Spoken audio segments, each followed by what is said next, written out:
What's going on, guys? Zeus here, and in today's video I'm going to do something I probably should have done at the very inception of making all these YouTube videos, and that is talk about logic and how it works. So here's a little something about me. One thing that I like to do, one thing that I have done for quite literally years now, is I like to go on YouTube and I like to look up videos of people who disagree with me or people who don't feel the same way that I feel. Right, and one thing that led me to doing is looking up pro-choice videos or people arguing for abortion or like pro-choice, and a lot of videos on atheism. And I think atheism is a very interesting topic to chat about. I find it to be very interesting, at least. One thing that I also find to be interesting is here on this forum we call YouTube, the representation of atheists seems to be massive. It seems to just be like rampant with everyone here just being an atheist. I'm not sure how that works, but I don't know. But and one funny thing is, even if you look at my suggestion box, you'll see a whole bunch of videos about atheism, even though I don't actually subscribe or agree to them. So I watch them a lot. I challenge the way I feel. I challenge my belief system all the time. Just as a mental exercise. That's what it is to me. To me, it's a mental exercise. And sometimes I agree with some of the points they make, and sometimes I don't. So I'm thinking about maybe I should start making a couple more videos about religion and atheism. So this will be the first one. I think this one will be very interesting.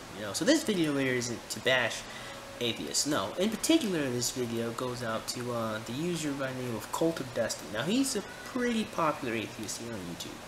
And one thing I noticed as I watched his videos to challenge myself, at the end he would always say, "Logic, man, you gotta use logic, right?" And he'd have like this stupid logic, like hand sign thingy that he does. I can't do it, obviously.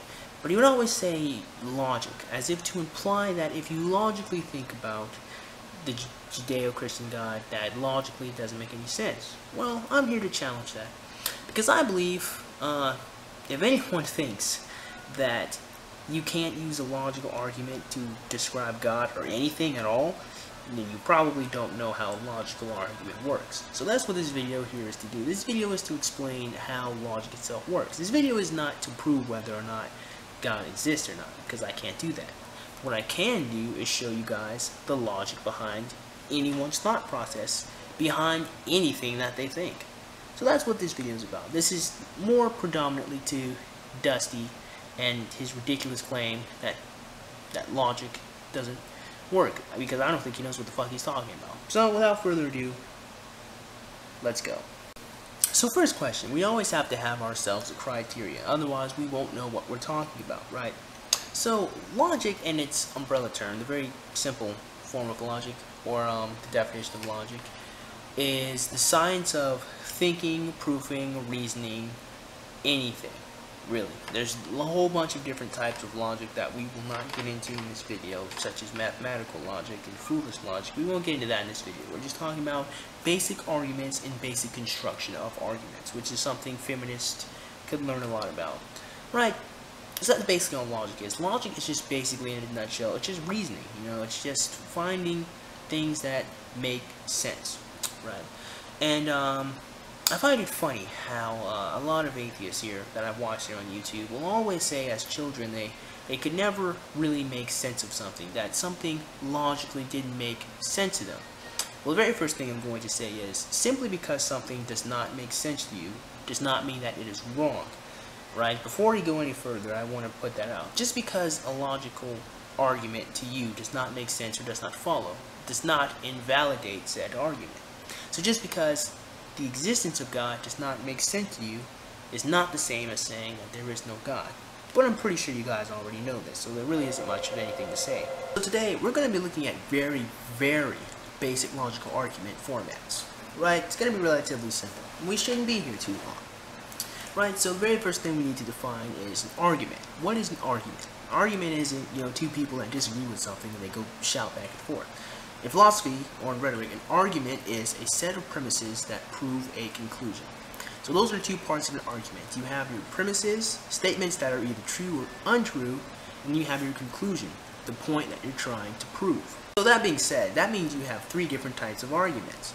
You have a valid argument, an invalid argument, and a sound argument. So a valid argument is an argument that is structurally correct. And we're going to look at structures in just a second. An invalid argument is obviously the opposite, an argument that is not structured correctly. However, one funny thing about an invalid argument is that it doesn't necessarily mean that the argument is wrong. It just means that it's structured incorrectly. But we'll get into that in just a second. And then the last thing you have is a sound argument. Now, a sound argument is an argument that is both valid and, when it checks out, is true. There is a difference between a valid argument and a sound argument. A valid argument, again, is just simply constructed correctly. A sound argument is an argument that is proven to be true and it makes sense. Now, one very important thing to note here is that logic only works if everything you say is true. Stop and think about anything that you've ever heard that you've deemed as illogical. Think about why it's illogical. When it comes down to it, it's always going to be because it wasn't true. In order to prove that fact, you guys, I'm going to use an example. The very first form of argumentation I'm going to talk about is called modus ponens. Okay? Basically, the structure is this.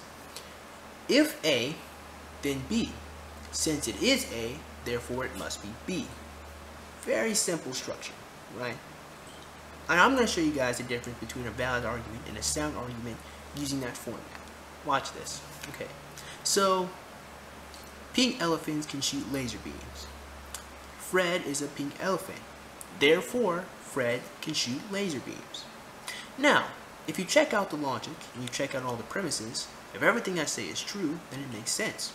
Since pink elephants can shoot laser beams, that would mean that Fred should be able to also shoot laser beams because he is a pink elephant. However, is it sound? Of course not. Now stop and think. Why is my argument not sound? Because it's not true. One, pink elephants don't exist, and two, even if they did, they wouldn't be able to shoot laser beams.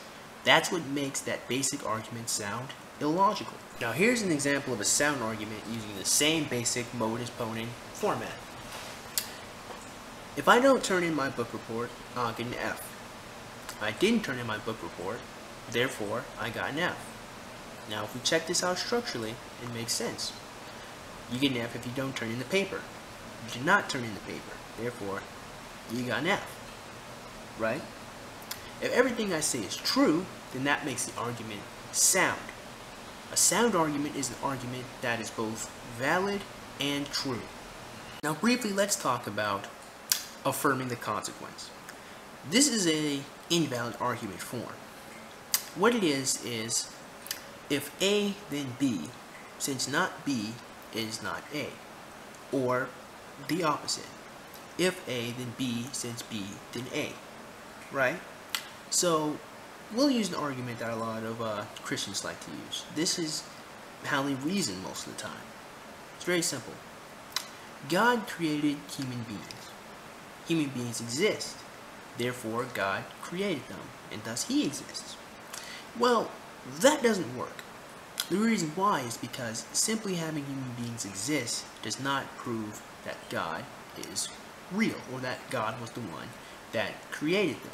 Now, there is one argument, or at least one argument that I like to use, that can argue for the existence of God in a logical format, which is very simple. Using the same modus ponens format that we've been using, I can actually argue for the existence of God. And it's very simple, and it's a little lengthy, but it would check out logically. If demonic possession stories are true and confirmed, and if these demons respond to the name of God and Jesus, and demons come from fallen angels or the Nephilim spirits, then that would mean God would have to have existed in order to create the fallen angels that made said demons. Now if you check out everything that I said, logically speaking, it all works. Now the reason why this argument probably won't fly by most atheists or most people is because they don't believe that demons and spirits exist. However, that's the funny thing about logic. It doesn't matter whether or not you accept the truth as the truth. The truth is what it is. Now am I saying that ghosts and demons are real in this particular video? No, that's not the point. The point of this video is not to prove God exists. The point of the video is to show you you can use logic to create an argument that supports God exists. Rational thinking in God is not mutually exclusive to logical thinking in mathematics or science. That was simply the point of this video. And also for any other feminist or anybody else that doesn't understand how to form a very basic argument. Now, of course, there is a lot of logical fallacies. There are a lot of different forms to create arguments. There's a whole bunch of different things that go into argumentation when it comes to philosophy. I have literally just barely scratched the surface of what you can do with logic. However, the point of this video was just simply to give some atheists something to think about. So, if you guys like this video, I could obviously make more if you'd like it. If you don't, well, yeah, you know. But don't dislike it simply because it challenges you. Dislike it because, well, because you don't like it or you see something wrong with it. But, as always, guys, that is the end of this video. I'm glad you stuck through it and you actually listened to what I have to say. So if you guys like this video, please go ahead and click that like button. Go ahead and click that subscribe button. Comment in the comment box below. Have a little bit of a discussion, guys. And as always, have a great day. I'll see you cool cats soon.